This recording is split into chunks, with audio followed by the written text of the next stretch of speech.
Today I'm going to discuss one of the biggest mistakes that I see new Etsy sellers make in their shops and businesses. Now, I've worked with thousands of handmade business owners who sell on Etsy and elsewhere over the last 10, 15 years, and almost inevitably, when I go to look at their new shop, they have made this mistake. And so today I want to ensure that you are not making this mistake in your shop and costing yourself sales. The ultimate question that people want to know the answer to is, why am I not making sales in my Etsy shop? There are a lot of reasons why you might not be making sales. There's photography. You need to have absolutely stellar photography in order to compete on Etsy. You might have terrible SEO. You might not have set up your titles, tags, descriptions properly to draw in the right traffic. Maybe your pricing is wrong. Maybe it's too high. Maybe it's too low. These are all absolutely problems you can have, and I have plenty of videos on my channel about that, so subscribe if you want to investigate more. But one of the biggest problems I see newbies make is that they treat their shop like a rummage sale. Now, this comes about because so many of us get into selling our crafts because we make something, we have it lying around, we think, oh, maybe we can sell some of this. And another thing that comes along with this is often that we have more than one type of thing that we like to make. And so what we end up doing is we just chuck up everything that we make into a shop and hope that it will sell. You might have handmade cards alongside jewelry, alongside clothing, alongside bags, alongside ceramics. Whatever it is, you might have a bit of a hodgepodge, or you might make all the same type of craft, but you have so many wildly different styles that it still looks like a mess. So what am I talking about here? I'm talking about branding. And this is something that a lot of people don't think about when we start our businesses because it's just not in our field of reference. Now, before I go on, I just want to let you know that we are doing a whole month on branding next month, April 2025, in the Thriver Circle. We've got a new course coming up. I'll let you know more about that at the end of the video.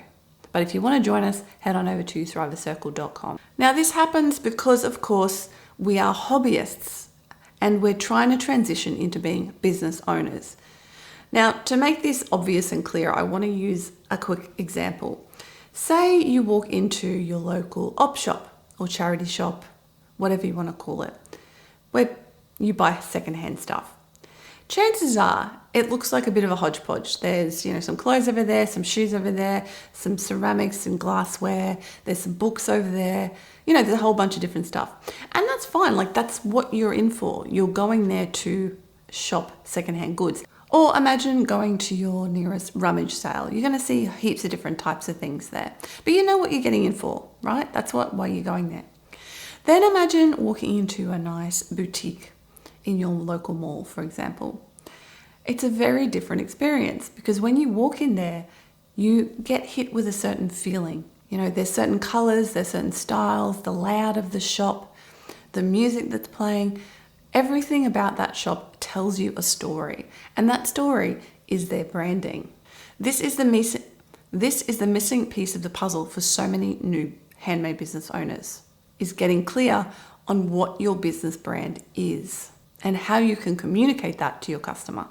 Now, the difference this makes is quite enormous because instead of your shop looking like a hodgepodge, which screams hobbyist to someone visiting it, the difference between that and your shop looking like a professional is your branding. And when people hit on one of those shops that looks professional, they take it a lot more seriously. And this means not only that it's more trustworthy, but you can probably charge higher prices as well. Now, in next week's video, I'm going to break down all the elements of branding you need to look at. So make sure to subscribe so you don't miss that. But today, I just want to leave you with 2 tips about this process because I keep getting asked this question over and over again. So many of my students are like, I make all these different things and I want to be able to sell all these different things. Can I sell them in the same shop or do I need to sell them in separate shops? Now, my answer comes down to this whole issue of branding. There are 2 ways you can go here. Well, 3 really. The third one is that you just get rid of all the other stuff and focus on one type of product. But if that's not something you're happy to do and you do want to sell multiple types of products, there are 2 options. Option number 1 is that you have separate Etsy shops for different types of products. You might have bags in one shop and handmade jewelry in another shop. And the reason that works well is because you can brand each shop differently. You can make sure that when people land on your shop, they know what you're all about, and that makes it easier. The downside of that is you're managing 2 separate shops. So it is a lot of extra work, especially if you're doing a lot of social media and marketing around it. The second option is to have a shop based not on the type of product, but the style of the product. And I've seen this done really well in numerous shops over the years. So what this means is you might sell those handmade bags and that handmade jewelry in the same shop, but they have the same branding, they have the same style, they appeal to the same customer, they have the same vibe, so to speak. Everything about them is complementary. You can see the same person wearing that pair of earrings and carrying that handbag.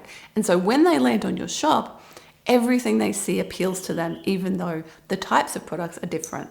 So if you are having this quandary, that's what you need to consider. Can I style all of my products and my branding around those products, photography, etc., so that this feels like a coherent experience?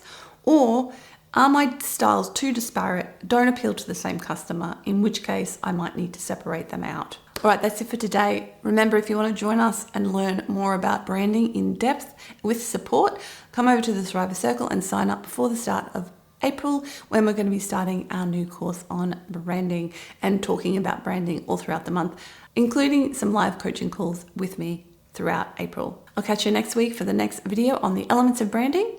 Bye for now.